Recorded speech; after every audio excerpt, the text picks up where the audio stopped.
So last night I recorded a podcast with Trumplefuck Jeff, much anticipated.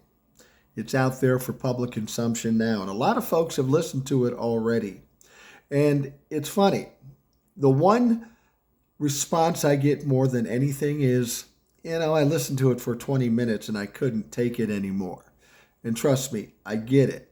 Just doing the podcast was kind of draining. It's kind of like hitting your head against the wall. As I've said many times before, you can't debate with a Trumplefuck because they don't recognize facts, can't comprehend the truth, and they just spin off into their conspiracy theories. And that's pretty much what Jeff did yesterday. Now, I came out pretty strong in the first half. I was hitting him pretty hard, as I tend to do. But then when I came back for the second half, people say, you kind of eased up on him.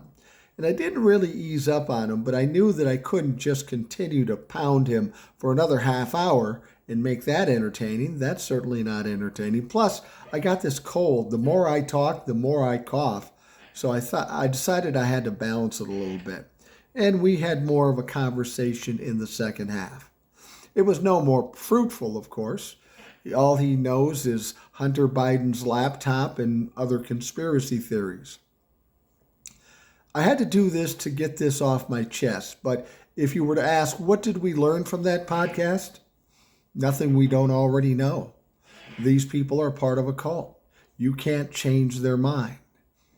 Now, by doing the podcast, hopefully what it does do is take some of those people in the middle, get to watch what's going on in the minds of Trumplefucks, and then they can decide, do I want to go with them or do I want to go with the normal fucks?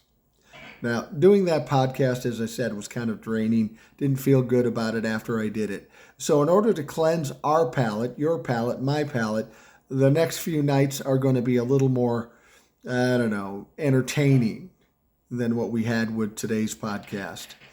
Coming up tomorrow, Ed, a frequent guest, guy I formerly worked with in radio. He always does a great show. And then on Sunday, Bobby Hedgeland Taylor.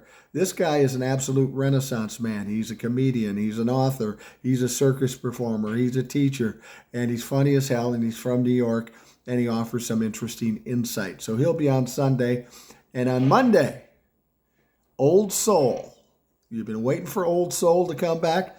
She will be back. I haven't recorded that as yet, but she will be back on Monday. So we'll try to slither our way out of this whole situation with the Trumplefuck thing and try to get our wits back with us.